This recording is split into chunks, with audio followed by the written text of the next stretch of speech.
Okay, so we've just talked about cross-validation, which is an important technique for both regression and classification, for getting an idea of test error and for assessing how complex a model to fit. For example, how many features to include in a model or the order of a polynomial.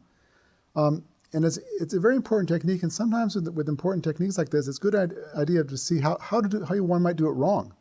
And this is actually an error that we've seen a way in which people use cross-validation in a wrong fashion, which can have actually very serious consequences. Especially these days where you get very wide data sets, and this next example is going to show you such a case. So we'll go into detail of how one can do it wrong and how people use it wrong, and we'll try to avoid that error and help you to avoid that error. So let's think of a simple thought experiment. We've got 5,000 predictors, for example, and 50 samples. This is, again, a more and more commonly occurring case where we have more predictors than samples. And we have two classes we're trying to predict. Okay? And suppose we do the following. We've built a simple classifier in the following way. First of all, we filter the predictors, find the 100 predictors having the largest correlation on their own with the class labels. Okay, so we're going to cherry pick here. We pick the top 100 predictors, keep them, and again, they're chosen on the basis of their correlation with the class labels on their own, and we throw away the remaining 4,900 predictors. Okay, and then we use 100 predictors with we use them in a classifier, such as a logit model, using only these 100 predictors, and we omit the other 4,900. So that's not unreasonable way of building a classifier. For example, maybe we don't have to deal with 5,000 predictors. We just want a small number of them. But the question we address here is, how do we get an idea of the test set error of this classifier? Cross-validation. Okay, thank you. But how? Can we, what's tempting is to say, well, let's just forget the fact that we filtered the predictors in step 1, that we chose the 100 best among the 5,000. Let's just pretend like we started in step 2, that we started with the 100 predictors, and that was our data. Can we apply cross-validation in step 2, forgetting about step 1? Well, no. This is a serious error. Why is it an error? Well, the problem is that the procedure, the classifier, has already seen the labels of the training data in step 1, right? In choosing the best 100 predictors, it's looked at all the labels of all the samples. Right? So the predictors have already used the full set of observations in the fitting when we chose those predictors. So that's a form of training. And we can't ignore it in the validation process.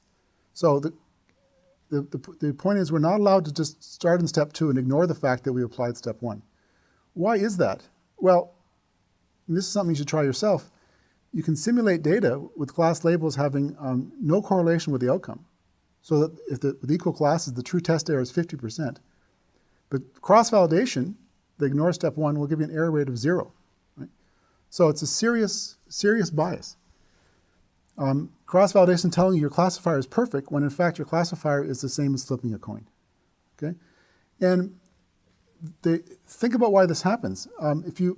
If we actually, to make the point more clearly, if we increase the 5,000 to maybe 5 million predictors. Suppose we have 5 million predictors in 50 samples, and again, there's no correlation in the population between the predictors and the class labels. We go ahead and we pick the best 100 among those 5 million predictors. We're going to find some very good-looking predictors.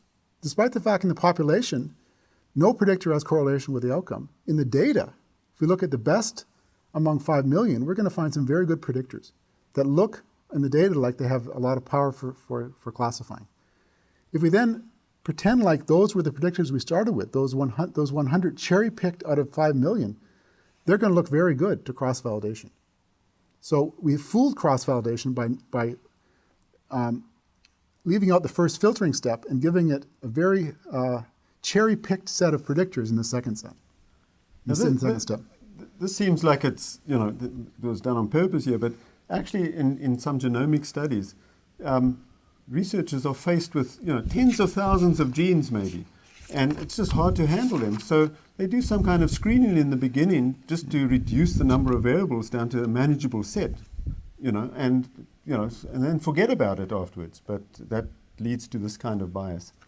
Right. So it's, as I say here, I think it's good to understand this by actually trying this yourself. just in R, you've learned some R now, you can simulate a situation just like this where the true test error is 50%, and simulate a large number of predictors and apply cross-validation in step 2, and you'll see the error is actually very low. The CV error is low. And as Trevor mentioned, this is not something we've made up. This is actually an error which commonly occurs in genomics and in published papers in high-profile journals. So we told you the wrong way to do things, applying cross-validation in step 2. Well, the right way is to apply cross-validation to both steps. So in this picture, the next few pictures will make this clear. Here I've got the wrong way I just described. So I've got my samples here and my predictors here. And now in this first approach, we first select the best set of predictors based on the correlation with the outcome. That's over here. Okay. And we keep these predictors and throw the rest away. Okay. And now in step 2, we're going to apply cross-validation. What does that mean? We divide the data up into, say, 5 parts. We apply our classifier to 4 parts, and we predict the response in the left-out part. So again, this is wrong because the filtering step, which selected these predictors, has used the response variable for all the samples. So this is the wrong way to do things.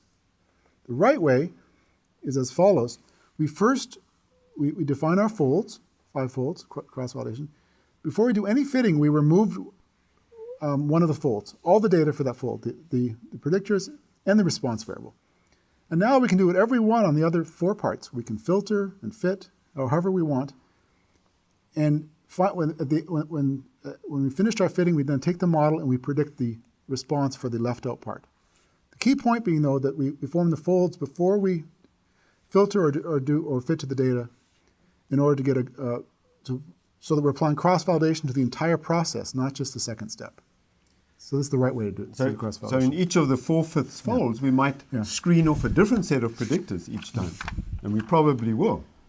And so that variability is going to get taken into account here. So this wrong way of doing cross-validation is not something that we've made up. It's actually something which I mentioned occurs in a lot of published papers, and I've actually experienced it a number of times myself.